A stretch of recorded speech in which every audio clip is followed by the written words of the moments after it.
Welcome to the Deep Dive. Today, we're looking at a massive financial catastrophe. I mean, a $6 billion corporate collapse. And we're going to drill all the way down. All the way down. Right. To the level of counting individual technicians on a remote oil rig. We are dissecting the failure of McDermott International right after it acquired Chicago Bridge and Iron, or CB&I. It was a disaster that moved at just lightning speed. Yeah. CB&I was a legacy player, founded way back in 1889. A huge name. Huge, heavily into oil and gas. And they were reporting revenues, north of $6.7 billion just before the sale. They were, institutional bedrock. And then May 2018, McDermott International, another big EPC firm, announces they're buying CB&I for $6 billion. The story was simple, right? Create an infrastructure powerhouse. A global giant, ready to tackle any energy project on the planet. That was the pitch. But that vision, it dissolved almost immediately. Less than 2 years later, January 2020, McDermott files for Chapter 11 bankruptcy. Just think about the speed of that. It's incredible. How does a $6 billion integration implode so quickly? I mean, it certainly wasn't just the market. The deal, it immediately exposed these vast, festering operational issues. The kind of baggage that keeps lawyers busy for decades. That's it. They weren't just acquiring assets, they were acquiring risk. Yeah, we know the fallout included setting aside, $22.5 million just to handle historical asbestos litigation. And there's just one symptom, one piece of the deep pre-existing operational rot that was suddenly on McDermott's balance sheet. Exactly right. So the financial collapse was really just the final stage of a long, drawn-out operational failure. When you buy a company, you buy their systems, you buy their contracts, their ability to manage complexity. Yeah. And the complexity in modern energy is staggering. Okay, let's unpack this then. A failure of this size, it demands that we look past the headlines, past the shareholder value stuff. Deep into the management of these tiny, really expensive operational decisions. Because if you're a massive EPC firm today, you're not just building the facility anymore. You are increasingly on the hook for managing its performance for decades. The world of, fixed price contracts is disappearing. And that new reality is clearest in the energy transition. Yeah. I mean, we've seen incredible growth in renewables, especially offshore wind. For perspective, wind energy actually surpassed hydropower as Europe's largest renewable source back in 2020. This is the new frontier. But the operational profile of these offshore wind farms, these OWFs, it's completely different from old infrastructure. They're dynamic, they're constantly moving, hostile environments. And inherently complex. Yeah. The operation and maintenance, the O&M, is so expensive, it can be up to 30% of the total project lifecycle cost. And reliability is a challenge. A huge challenge. Onshore facilities, they might hit, 95 to 97% uptime. Offshore farms operate at a significantly lower rate. You have to actively plan for things to break. And this is where that old school EPC mentality really clashes with the new reality. Right. Giants like CB&I, they were built on these big, predictable, fixed-price contracts for, say, building a refinery. They were not set up to manage the fluid, data-intensive, risk-based world of offshore wind. They just didn't have the systems. Or the expertise. And when you look at the maintenance for these assets, it's usually outsourced to specialized contractors. And historically, the way this was structured, it guaranteed a conflict of interest. Oh, help me connect those dots. How does the contract itself create a conflict? Well, it goes back to the old model, the material-based contract. Under this system, the owner of the wind farm paid the contractor per repair, per part. Per part. So the maintenance provider was actually paid for the equipment breaking down. Precisely. If a turbine gearbox failed, the owner paid for a new one, which can run over 230,000 euros. Just for the part. Wow. So the contractor profited from materials, labor, logistics. It created this bizarre disincentive for them to actually make the equipment more reliable. Low reliability meant guaranteed revenue. That's a fundamentally adversarial relationship baked right into the financials. It is. The owner wants maximum uptime, maximum energy, and the contractor wants maximum profit by, minimizing their costs while maximizing the number of repairs. So to solve this, the industry is shifting very rapidly towards something called performance-based contracting, or PBC.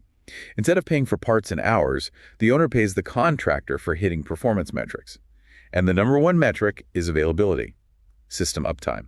So you completely reverse the incentive. Exactly. Now, instead of profiting when the turbine fails, the contractor only gets paid if the turbine is actually working, generating electricity. Which is why studies show this works. I mean, it works dramatically.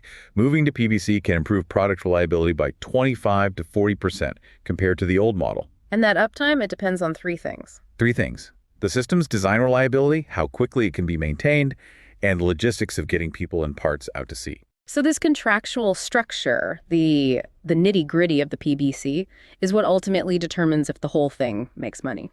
And if you get that contract math wrong, you can hemorrhage cash trying to manage that 25% reliability uplift. Okay, so to manage the risk, the contract uses specific financial levers.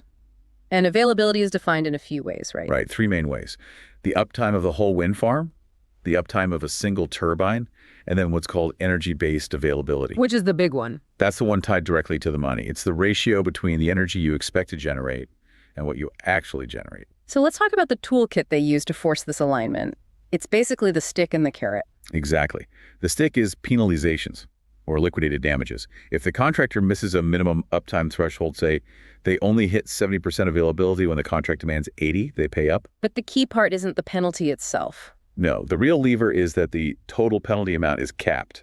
There's an upper limit, a penalty cap. And the carrot is the incentives, the upside sharing. Right. If the contractor exceeds a high availability target, say they hit 90%, the owner rewards them with a piece of the extra revenue. And just like the penalties, these rewards are also capped, a maximum amount of upside sharing. And this brings us right down to the most granular decision the contractor has to make. The technician investment dilemma. Yep.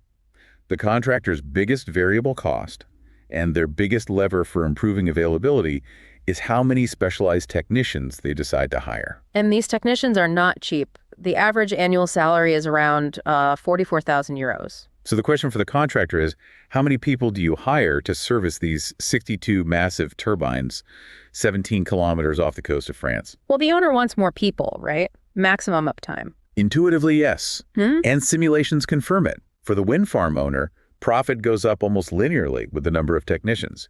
The modeling suggested an optimal point around, say, 36 technicians. But the contractor sees those 44,000 euro salaries. They have to pay those people no matter what. Which is why the contractor's profit curve looks totally different. Their profit drops at first because of the labor costs. Then, if they hire enough people to hit those high incentive targets, their profits rise again. But their maximum profitability point is much lower. Much lower. The modeling showed it was around 16 technicians. Wait a second. 16 technicians maximizes the contractor's profit, but 36 maximizes the owner's profit. That is the fundamental conflict. If I'm the contractor, why on earth should I care about the owner's total profit if my contract lets me max out my own return with just 16 people? I mean, isn't that just good business for me? It seems like it in the short term, but that's where those high caps come in.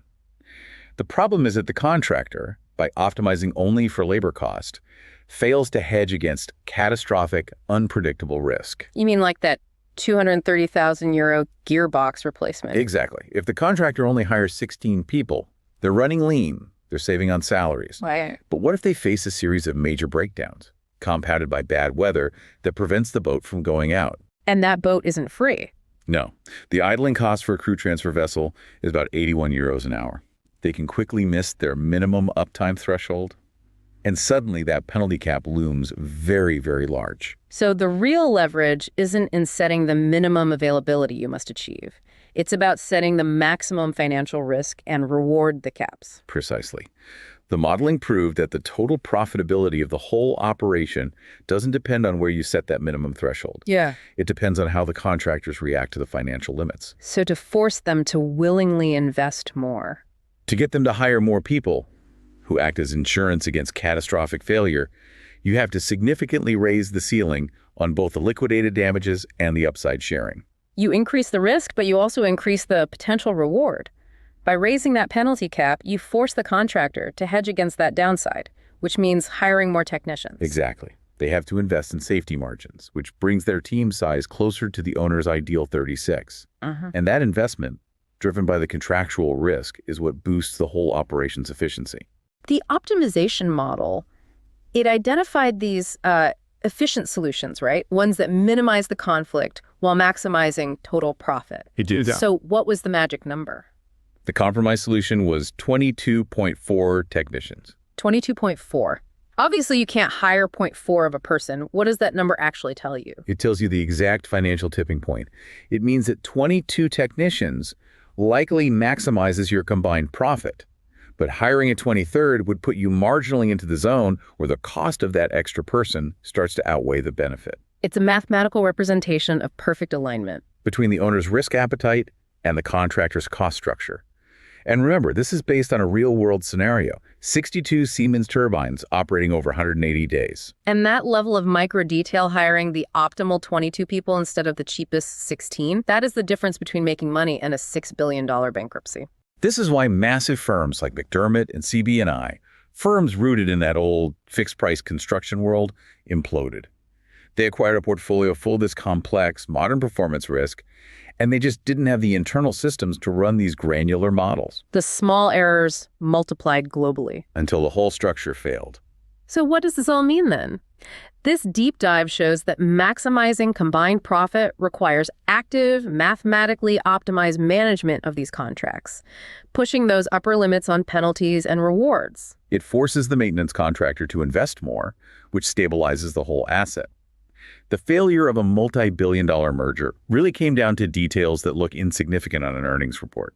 The difference between hiring 16 technicians versus 22. And the provocative thought here is that the health of a global EPC firm is actually dictated by these micro risks. The macro outcome wasn't decided by interest rates or commodity prices. It was decided by optimizing the salary of one technician, 44,000 euros, versus the idling cost of a single boat sitting at the dock at 81 euros an hour because the 16 people on staff couldn't handle the workload.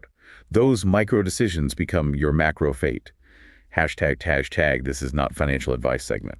Now, let's look at this operational shift through the lens of potential market moves. The research overwhelmingly shows that this shift to performance-based contracting drastically improves reliability by 25 to 40%. And we know that a lot of outsourced O&M contracts still rely on those old material-based fees, where low reliability actually drives their revenue. Their whole income statement is optimized for volume failure. They are volume providers in a world that is now demanding performance. That's right. So here's the trade idea. Use short shares of any publicly traded independent maintenance service providers whose revenue is demonstrably dependent on high maintenance volume. Firms still operating under those old-style material-based contracts. That model is, I think, economically dead. And simultaneously, you go long on the large integrated EPCs that are successfully implementing these multi-objective optimization models across their portfolios. These are the firms that recognize managing contracts is now an advanced quantitative exercise. The inevitable, proven shift to complex, optimized PDC models is going to crush the margins of those old school firms. The market will reward the companies smart enough to invest in highly optimized planning. It rewards the company that hires the optimal 22 technicians. Not the one that just hires the cheapest 16 and hopes for the best. The mathematics of availability really dictates the profitability of the entire sector now. And as always, you should not make financial decisions based on this discussion. We are merely analyzing the operational reality and the incentives we've identified here.